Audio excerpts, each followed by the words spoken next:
मरीज़ हमारे पास शिफ्ट हुआ कि ये मुख्तलिफ अस्पतालों से होता हुआ हमारे हॉस्पिटल आया। बिल्कुल सूख के वो कांटा हुआ था। 55-60 साल का वो आदमी था, बहुत ही पतला दुबला, और हमारी ज़ुबान में यूजुअली हम कहते हैं बोन एंड स्किन, पानी की शदीद कमी और बुरा हाल। उम्र उसकी 55-60 साल थी। जो उसके साथ एक ही लड़की थी वो 20-25 साल की थी, और वो अपने आप को उसकी बीवी बताती थी। मेरे जूनियर डॉक्टर्स ने मुझे राउंड कराया तो उन्होंने कहा जी कि ये फ़लाँ वार्ड से शिफ्ट हुआ है, इसको 4 महीने से शदीद दस्त लगे हुए हैं, ये कुछ भी खाता है तो इसको डायरिया लग जाता है, और इसके सारे टेस्ट हो गए हैं, गैस्ट्रोस्कोपियाँ, एंडोस्कोपियाँ, बायोप्सी, हर चीज़, इसे कुछ नहीं आ रहा, तशखीस नहीं है। लेकिन अब इसकी हालत इतनी बिगड़ गई है कि ये आईसीयू में शिफ्ट हो गया है, वेंटिलेशन के लिए हुआ है, और इसको कोई दवाई काम नहीं कर रही है। बल्कि मेरे एक जूनियर ने मुझे कहा कि जिस वार्ड से शिफ्ट हुआ है वहाँ की सीनियर डॉक्टर एक है, उन्होंने तंजन कहा है कि डॉक्टर साहब ने कहो एनू सूरत रमान सुनाना। तो ना तो टेस्टों में कुछ आ रहा है और ना कुछ आ रहा है। 4 माह से ऐसे है। तो जो हिस्ट्री होती है, हम जो डॉक्टर्स कॉमन चीज़ें होती हैं वो सारे पूछते हैं। तो बच्चों ने मुझे बताया, जूनियर डॉक्टर्स ने, कि ना शुगर है, ना ये नहीं, वो नहीं, फलानी। मैंने इन्हें कहा कि इसका एड्स का टेस्ट करा लें। तो बच्चों ने कहा कि जी पिछले साल इसका एड्स का टेस्ट मेयो हॉस्पिटल में हुआ था, तब भी इसको इसी तरह डायरिया लगा था और वो नेगेटिव है, और लेकिन पिछले साल फिर ये डायरिया ठीक हो गया था 2-3-4 माह के बाद, फिर ये बहुत बेहतर हालत में हो गया था। लेकिन अब फिर इसको 4 माह से ये है, और अब इसकी ये हालत हो गई। अब ये बेहोश था वो, खैर वेंटिलेटर पे चला गया, लेकिन मैंने फिर भी उसका एड्स का टेस्ट भेज दिया कि भेजो उसका।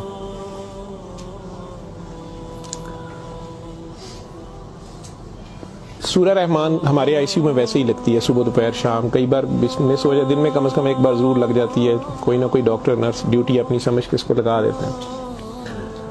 वो भी लग रही थी, सारे पेशेंट्स थे। जहाँ तक जितनी मेरी याददाश्त साथ देती है कि तीसरा दिन था तो मेरी जूनियर डॉक्टर का मुझे फ़ोन आया, बड़ा पैनिकी। उसने कहा कि सर ये पेशेंट जो है इसकी हालत तो ख़राब ही है, वैसे ही है, बेहतर नहीं हो रहा ये वाला पेशेंट।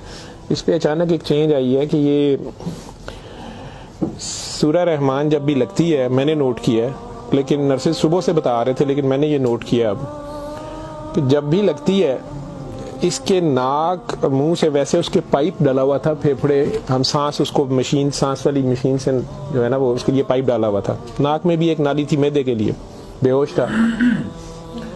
उसने कहा जी इसके नाक में से सुंडियां उबलना शुरू हो जाती हैं बाहर को, और नर्सेज इसके ऊपर ड्यूटी करने से तंग हो रहे हैं। तो अब शक्कर एक मशीन होती है जिससे हम मरीज के अंदर से एक बलगम निकालते हैं जो नेगेटिव प्रेशर से सक करती है। मुझे सर इसको हम सक करते हैं, लेकिन ये नहीं समझ आ रही कि ये कहाँ से आ रहे हैं। मैंने कहा इसके मैदे से खींच के देखे, उन्होंने कहा जी उधर से नहीं आ रहे। मैं इनकी सांस वाली नाली से आ रहे हैं, उसमें से भी नहीं आ रहे। लेकिन जब सूरा रहमान बंद करते हैं ये ख़त्म हो जाते हैं, ये बाहर नज़र नहीं आते। यहाँ हमारी हड्डियों में खाली जगह होती है, उन्हें हम साइनस बोलते हैं डॉक्टर्स। तो मैंने कहा यार फिर इसके ये साइनस से आ रहे हैं, और मेडिकली हम इसे मैगट्स इन्हें कहते हैं हम। शुगर का मरीज बेचारा आखिरी स्टेज पे, कई बार उसके जख्म बहुत ख़राब हो जाए तो उसमें कीड़े कई बार पड़ जाते हैं इस तरह। लेकिन ये चीज़ मैंने नहीं सुनी थी, और ना ही उसकी कोई, ना वो शुगर का मरीज था ना कुछ और था। मैंने डॉक्टर साहब से कहा कि आप जो है ना इसका ये तो अब एंटीबायोटिक्स जा रही हैं, सारा कुछ जा रहा है, वैसे इसके एड्स के टेस्ट का पता करें वो कब तक आएगा। तो मुझे लग रहा है कि इसकी क़ुव्वत मुदाफ़ियत कोई नहीं है, और ये कीड़े इस तरह पड़ गए हैं, लेकिन उसके अलावा कोई और रिश्तेदार इसका है ही नहीं है, और वो कोई चीज़ ला भी नहीं रही। दवाइयाँ भी हमने खुद अपने फंड से शुरू कर ली हैं। इसका करना क्या है? और मसला ये है कि ये जिस वक्त सूरा रहमान लगती है तो ये कीड़े इसके अब तो आंखों से भी कुछ निकले हैं, तो इसके नाक और मुंह से उबलना शुरू हो जाते हैं। लेकिन जब हम बंद करते हैं थोड़ी देर बाद वो मुंह में कहीं नजर नहीं आते। तो हमारा ये ख्याल था कि सूरा रहमान बंद कर देते हैं। इसकी बीवी ने भी कहा कि ये तुम लोग फिर बंद करो, पता नहीं क्या तुम लोग लगाते हो। तो वो जो हमारी नॉन मुस्लिम सिस्टर थी, उन्होंने उसे कहा कि मेरी बात सुनो, मुझे नहीं पता इसे क्या बीमारी है, लेकिन वो इसे प्रेयर कहती थी। उन्होंने कहा जब ये प्रेयर लगती है ना, ये कीड़े इसको छोड़ के भागते हैं, ठीक है। तो मैं तो कहती हूँ इसको 24 घंटे यही सुनाई जाओ। जब मैंने ये बातें सुनी तो खैर मैंने कहा कि इसकी बीवी को कहो कि वो रिपोर्ट का या हमें रसीद दे दें, हम खुद अपने तौर पे पता कर लेते हैं। तो मेरे राउंड करने के बाद वो बंदी खुद ही आ गई मेरे पास। तो मुझे नहीं पता था कि वही सिस्टर ने उसकी बिठा के कहीं काउंसलिंग की थी। उसे उन्होंने कहा कि इसको हमें शक है कि एड्स ना हो, कि इसकी कुव्वत मुदाफ़ियत नहीं है, इस तरह कीड़े इसको पड़ गए, कुछ हो गया, शायद कमज़ोरी से हो गया, बीमारी की कमी से हो गया। तो ये उसका हम पता करना चाह रहे हैं। अदरवाइज़ तो जो दवाइयाँ हैं वो वही रहनी है। कुछ तरह की उसने बात की, कहती कि वो डर गई है थोड़ी सी, और वो कहती मैंने बड़े डॉक्टर साहब से कोई बात करनी है। बहरहाल अब मुझे जितना याद है, मैं 1 साल बड़ी सोचा है इसके ऊपर कि मैं इसको बयान करूं या ना करूं लोगों के सामने। उस औरत ने बड़ी खौफनाक कहानी मुझे सुनाई। जब उसे ये डर पड़ा ना कि इसको एड्स ना हो और उसको ना एड्स लग गई हो, अब वो मुझे कहने लगी इधर कमरे में आके कि डॉक्टर साहब ये जो मेरा मियाँ है ना, ये असल में जादूगर है। मैंने कहा आपने तो पहले दिन लिखवाया कि ये रिक्शा चलाता था और रिक्शा ड्राइवर है। उसने कहा जी ये रिक्शा ड्राइवर तो है, लेकिन ये जादूगर है, काला जादू करता है, लेकिन करता कुरान से था। मुझे हंसी आ गई, मैंने कहा कुरान से काला जादू कैसे हो सकता है। बहरहाल टू कट इट शॉर्ट, उस औरत की हमारे वो डॉक्टर्स ने मुझे, चूंकि वो वीडियो मेरे पास वो सिर्फ पड़ी है जिसमें वो कीड़े प्लेट में, हमारी उसे हम डिश कहते हैं, उसमें वो निकाल के वो डाल रहे थे, तो मुझे उन्होंने भेजे कि इसका करना ये क्या है। पहली रात जब उन्होंने मुझे मैसेज किया रात को व्हाट्सएप पे, तो वो वीडियो मेरे पास पड़ी हुई है। और उसने मुझे बताया जी कि मैं खुद किसी की बीवी थी, उसकी माँ मुझे बड़ा तंग करती थी और मैं चाहती थी कि ये मेरे अंडर आ जाए। मुझे किसी औरत ने, दूसरी ने बताया, हमसाई ने बताया कि ये खामन तुम्हारा गुलाम हो जाएगा, तुम इसके पास चली जाओ। बाकी तफसीलात में मैं नहीं जाता, जो कुछ उसने मुझे बताया, उसने कहा जी कि ये इसका जादू का तोड़ ही नहीं था और इसका काम लाजमी इसका होता था, ये जैसे भी करता था। तरीकाकार उसने क्या कहा जी, इसने कमरे में अंदर एक गाव तकिया रखा होता था, उसके ऊपर इसने वो जिस तरह स्माइली होता है, जो मुझे समझ आई कि उसने कोई बुत सा बनाया हुआ था, उस कमरे में ये बैठाता था और वो लोगों को पहले तो कुरान शरीफ भी पता नहीं पढ़ने वो कहता था, कुछ करता था, फिर उनकी बात सुनता था, सारा कर करा के जो मुझे उसका तरीका वारदात समझ आया या जो भी था। उसने कहा जी कि जो गरजमंद होता था ना, वो दीवाना, औरतें बड़ी दीवानी होती थी, ठीक है, या यंग लड़के लड़कियां कि मेरी वहाँ शादी हो जाए, वहाँ हो जाए, औलाद हो जाए, कई लड़के आते थे। तो जो उसने सबसे गंदी बात मुझे बताई, बड़ी फजूल जो उसकी हरकत थी या जो भी, वो इस्लाम तो हो ही नहीं सकता। उसने कहा जी ये उन औरतों को, और अपने बारे में उसने कहा कि मैंने भी ये गलती की, मेरे से भी ये गुनाह हुआ, लेकिन मुझे गुनाह सवाब का इतना नहीं पता था। तो ये पहले वो तकिए को सजदा कराता था, खुद उसके पीछे खड़ा हो जाता था, फिर वो कहता था कि ये असल में तुम लोगों पे काला जादू हुआ है, इसको तोड़ने के लिए पता नहीं नूरी बड़ा जरूरी है, ठीक है। फिर वो हमें कहता था कि वुजू करके आओ, ठीक है, वुजू करके आते थे, वो पता नहीं कौन सी सूरत पर वो कई सूरतें मिक्स करता था। ये सब करते कराते 1-2 सेशनों के बाद कुछ नहीं लेता था। फिर जो ज्यादा लोग अपने काम के पीछे दीवाने होते थे, उनको वो बताता था कि इसमें बड़े पैसे भी लगेंगे, ये जान पे खेलना पड़ना है, पता नहीं क्या करना, और तुम्हें भी मेरे साथ करना पड़ेगा, इसमें बड़ा कुछ जो है ना रिस्क है, लेकिन काम तुम्हारा हो जाएगा। वो जो भी उसकी कहानियां थी, जो उसको बाद में किसी और वजह से पता चली, जो मुझे वो बता रही थी कि जी ये औरतों के साथ भी और यंग लड़कों के साथ या मर्दों के साथ भी गलत काम करता था, फिर उन्हें अपना गंद खाने पे मजबूर करता था, फिर उन्हें पता नहीं कौन से कोई आयत बनाई हुई थी या कोई नाम था, पता नहीं क्या, कि अरबी के जी ये पढ़ के ना तुमने ये मिक्सचर जो है ना, ये हंडिया पकाते हुए थोड़ा सा बीच में गंद डाल देना है और अपने खामन को खिला देना है, या उस लड़की को खिला देना है, या उसको खिला देना है। तो मैं अपने खामन के साथ ये सारा कुछ किया मैंने। अब मुझे बताएं कि जब वो उस बंदे के साथ ही सो गई तो उसके खामन तो वो रहा ही नहीं है ना, तो ना वो मुसलमान रही है, ना वो ये हरकतें सारी। अब उसके बाद बकौल इन खातून के, इस लड़की के, कि जी वो खामन जो मेरा था उसमें तो तब्दीली नहीं आई, उसने मुझे फुल मारना शुरू कर दिया। और मुझे इसकी, मेरे तड़प इसकी तरफ भागती थी कि मैं इसके पास आऊँ। तो फिर मैंने इसके पास वैसे आना शुरू कर दिया कि मैंने तुम्हारे साथ शादी करनी है, मैंने उधर से तलाक लेनी है, मैंने ये करना है वो करना है। तो मैं उन्हें बताए बगैर इसके पास आ गई। इसके साथ में 6 माह रही। इसने कहा कि फिर ऐसे ही रहना पड़ेगा, और इस सारे काम में मैं शामिल हुई। तो इसने वैसे मुझे कहा कि निकाह हो गया हमारा, कुरान शरीफ पे इसने निकाह किया। उसने कहा हम दोनों की रजामंदी निकाह है, वो पीछे से तलाक लेके नहीं आई। ठीक है। उसके बाद इसको ये डायरिया लग गया। डायरिया लगने के बाद ये कहती है कि जी मेयो अस्पताल में जब हम थे 4 महीने हमें हो गए, और बुरा हाल था इसका पिछले साल। तो ये एक दिन मुझे कहने लगा कि मैं कहता हूं कि मैं अल्लाह से तौबा कर लूं, अल्लाह मेरी जान बख्शी कर दे, तो मैं तौबा करूं और मैं ना अब रिक्शा ही चला के उसमें जितनी रोटी रोजी होगी तू मेरे साथ गुजारा कर लेगी, और तू भी वापस चली जा अपने खामन के पास। ठीक। और उधर से जाके तलाक ले ना ले, और ये निकाह नहीं है, और जो भी उसने कहा कि जी हमने तौबा कर ली बकौल उसके जो उसकी समझ थी। ये कहती है जी मैं वापस गई, मेरे खामन ने फिर मुझे मारा। उसने कहा मैं तुम्हें तलाक दे चुका हूँ, तुम मेरी तरफ से फारिग हो, तुम कहाँ से आई हो, ये आई हो, इतनी देर बाद आई हो, जो भी आई हो। खैर मैं फिर वापस इसके पास आई। तो ये कहती है कि जी वो मैं कोई 48 घंटे बाद, शायद 2 दिन बाद वापस आई है। देखो मैं अस्पताल थे, डॉक्टर बड़े हैरान थे, पेट से ठीक हो गया सी। उन्होंने क्या दवाई फलानी माफक आ गई है, फलानी माफक आ गई है। तो ये अपने पैरों पे खड़ा हो गया। अगले कोई 10-12 दिनों में उन्होंने छुट्टी दे दी। फिर ये मुझे मस्जिद एक में लेके गया, वहां हमने निकाह किया। ठीक है। निकाह किया, ये रिक्शा चलाना शुरू हो गया। तो डॉक्टर साहब 6 महीने इन्हें बड़ी मेहनत की थी, रिक्शा भी चलाया, मैं भी कदे सुखी गिली खांदे सा चंगा भला सी। पर डॉक्टर साहब दुनिया बड़ी जालम है, यदी शोहरत सी दुनिया पिछे पैंदी सी, कहना सी मैं काम छड़ छड़िया है। डॉक्टर साहब हूँ फिर एक बच्ची आई, तो बड़ी सोहनी सी, वो बड़ी रोंदी सी, ओदा पता नहीं की मसला सी। डॉक्टर साहब ने ਉਹਦੇ ਨਾਲ फिर वही काम शुरू कर लिया। इन्हें फिर वही काम शुरू किया है। मैं इनू पहले कहती रही हाँ, लेकिन डॉक्टर साहब ਇਹਦੇ पैसे बड़े आते सन। ਉਹਦੇ बाद हूँ 4 महीने तो ये इसकी ये हालत है, और अब ये बेहोश है। अब मैं अल्लाह से तौबा करना चाहती हूँ, अल्लाह मुझे माफ़ कर दे, मुझे तो समझ नहीं थी, तो मुझे माफ़ी ले दें, और इसका अब क्या बनेगा और क्या नहीं बनेगा।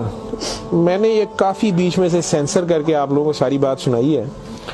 और मुझे कहती है जो कीड़े इसके अंदर से निकलते हैं ये क्यों आ रहे हैं, ये कहाँ से आ रहे हैं। मैं कि बीबी ये, मैंने उसे साइनसेस वगैरह समझाया। मैं कि ये इसके बहुत ज़्यादा खून की कमी है, इसके अंदर जरासीम पड़ गए हैं, जो भी। मैं डॉक्टरी तो मैं उसे और क्या मैं उसे कहता।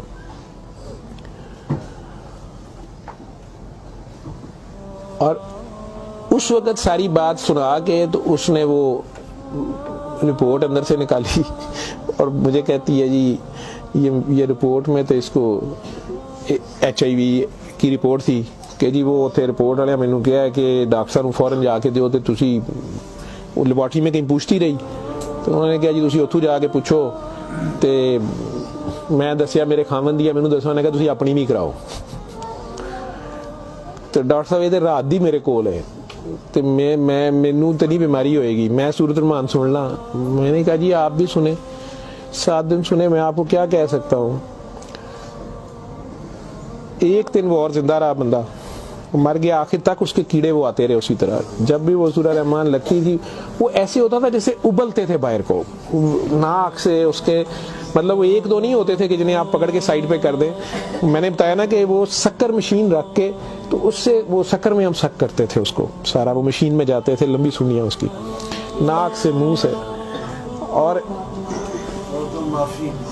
आखिर में वो औरत भी उसकी डेड बॉडी लेने में भी तैयार नहीं थी। नहीं जी ये मैं नू कितने दबांगी, ये वो। मैं नहीं, अब इसको ये तो आप नहीं लेके जाना, हम हॉस्पिटल से हम क्या कर सकते हैं। अल्लाह जाने की साल पुरानी बात हमारे हॉस्पिटल में रह के गया है पेश। अव्वल तो मुसलमान ना जादू कर सकता है, अगर वो जादू वाला इल्म कहीं से सीख भी लेता है या अपने तरीके से वो समझता है वो जादू कर रहा है, तो वो मुसलमान नहीं रहता। एक चीज़, कुरान को ही लोग मिसयूज करते हैं, नापाक हालत में गलत तरीके से बड़ा कुछ करते हैं, और कई बार हम नासमझी में भी अपना खसारा बढ़ाते हैं, हमें समझ नहीं होती और हम कुछ चीज़ें करते हैं। कुरान खुद कह रहा है कि इससे मोमिन के लिए शिफा और रहमत है, और जालिम इसी में से अपने लिए खसारा बढ़ाते हैं। अपनी जान पे जुल्म करना भी जुल्म ही होता है। तो अव्वल तो मुसलमान जादू ना कर सकता है, ना किसी दूसरे पे करवाता है। अगर दूसरे पे भी करवाता वो मुसलमान नहीं रहता। जब आप जादू के चक्कर में पड़ेंगे, ये खुद शिरक है। आप अल्लाह बनने की कोशिश कर रहे हैं ना, आप अपनी मर्जी के रिजल्ट्स लेने की कोशिश कर रहे हैं, ठीक है, माफुकुल फितरत तरीके से, और फिर उससे ज़्यादा बड़ी बदबख्ती कि अल्लाह के कलाम को मिसयूज़ करके, इशारा करके, तो वो मुसलमान नहीं रहता। मैंने उस दिन भी बताया था, वो बच्ची अमेरिका से जो फ़ोन कर रही थी, आप लोगों के सामने यहाँ मैंने उसे कलमा शहादत पढ़ाया था, उसे दोबारा कलमा पढ़वाया था, क्योंकि उसको पता नहीं था। यहाँ वो आई तो उससे यही काम किसी और ने करवाया। वो मुसलमान रह ही नहीं गई हुई थी, और खामन से लड़ाई उसकी चल रही थी, उनका आपस में फसाद हो जाता था, ठीक ठाक प्रॉब्लम में थे। उससे दोबारा से बावजू हो के आप कलमा पढ़ें। ज़िंदगी में अगर ऐसी कभी गलती कर दी है तो अल्लाह से माफ़ी मांगे और दोबारा से कलमा पढ़ के मुसलमान हो। दूसरा, अगर आप में से किसी को वहम है कि आप लोगों पे जादू है, तो किसी बाबे के पास जाने की ज़रूरत नहीं है। ये तो फटाफट आप लोग कहते हैं कि जादू बरहक है, और जी जादू नबी करीम सल्लल्लाहु अलैहि वसल्लम पे भी हो गया था। नबी करीम सल्लल्लाहु अलैहि वसल्लम ने उसको कैसे तोड़ा था, उन्होंने क्या तरीका बताया? एक बार सूरह फलक, एक बार सूरह नास, या आप 3 बार सूरह फलक 3 बार सूरह नास पढ़ लें, जादू खत्म हो गया। औज़ बिल्लाहि मिनश शैतानिर रजीम पढ़ते ही खत्म हो गया। वैसे तो मुसलमानों पे तो होता ही नहीं है। मैंने सूरह मोमिनून की 89 आयत बार बार रेफरेंस दिया है। मैं किसी बहस में नहीं मजहबी में पढ़ना चाहता। अल्लाह बड़े वाज़ेह तरीके से उसमें बता रहे हैं कि इनसे पूछो, सूरह मोमिनून में 84 से 89 तक, इनसे पूछो कि आसमान और ज़मीन का मालिक कौन है, ये सारा कुछ किसने बनाया? ये फ़ौरन कहेंगे अल्लाह ने। इनसे पूछो तुम्हारी ज़िंदगी और मौत का हर चीज़ कौन फनी, कहेंगे अल्लाह ने। फिर इनसे पूछो फिर तुम कहाँ से जादू कर दिए जाते हो? जब हर चीज़ का मालिक वो है तो फिर ये जादू तुम लोगों पे कहाँ से हो जाता है? ये हमारी अपनी सोच में होता है। 99% लोग तो साइकी के मरीज बने होते हैं, और ये असल में आपस की नफरत होती है। हमारी आपस की नफरत, हसद, कीने, बुग़्ज़, लालच, हवस, ये जो हमारी सोच की लहरें हैं, ये ज़रूर एक दूसरे को डिस्टर्ब करती हैं। ये नज़र लग जाती है, माँ की नज़र अपने बच्चे को लग जाती है, प्यार से ही देख ले, उसको ज़्यादा एनर्जी चले गई, बीच में माशाल्लाह नहीं कहा, फोकस अल्लाह से हटा, बच्चे पे गया आपका। तो अल्लाह के रेफरेंस से उस बच्चे को देखें कि माशाल्लाह मेरा बेटा कितना प्यारा, तो फिर नज़र नहीं लगती है। ये बातें आपको समझाई गई हैं कि फोकस आपका अल्लाह रहे। नाउज़ बिल्ला, कई बच्चे मेरे साथ ज्यादा प्यार से जब ज्यादा चलते हैं, आप अल्लाह है, नाउज़ बिल्ला मैं अल्लाह कैसे हो सकता हूँ? फिर उन्हें मैं कहती हूँ कि बेटा ये कुफरिया कलमा है। किसी बात से कोई बंदा मुद्दतों से फंसा होता है, उसमें से निकलता है, कई बहुत बड़ी बात कर देते हैं। होश के लोग नहीं होते हैं, जब तक होश में नहीं होते हैं तो उस वक्त तक तो उन पे हद नहीं लगती, लेकिन जब होश आ गई है उसके बाद ये बात कुफर में आती है, और अल्लाह ये बर्दाश्त नहीं करता। आप नासमझी में भी कर रहे हो, बच्चा नासमझी में भी उल्टी सीधी हरकतें कर रहा हो, तो माँ तो कान पकड़ लेती है, उसने भी उसे सिखाना तो होता है, उसे साबित तो कराएगा, पहचान तो करा के छोड़ेगा अल्लाह कौन है, अल्लाह कहाँ है। ठीक है, आयतुल कुर्सी का मतलब है कुर्सी की निशानी, कुर्सी का इशारा। ठीक, जब आप खौफ की हालत में हैं तो वो पढ़ लें, या आपको लगता है कि हमें कोई मसला ना हो तो पढ़ लें। तो उसका मतलब ये नहीं है कि वो आयतुल कुर्सी के लफ्ज़ या आयतुल कुर्सी के वो आपकी हिफाजत करते हैं। उसका मतलब क्या है? अरब्स को तो पता चलता था पढ़ते हुए कि वो क्या कह रहे हैं, तो वो सारी अल्लाह की हम्द और अल्लाह की शानें बयान हो रही हैं। तो कुर्सी की बात तो हो रही है कि कुर्सी ज़मीनों आसमान पे हर तरफ वो है, तो असल में तो कुर्सी वाले की बात हो रही है। तो जो कुछ करना है कुर्सी वाले ने करना है। तो अगर कुर्सी वाले से आपका ध्यान हट गया, ठीक है, तो आप कुर्सी की पूजा शुरू हो गए, तब भी फंस गए आप।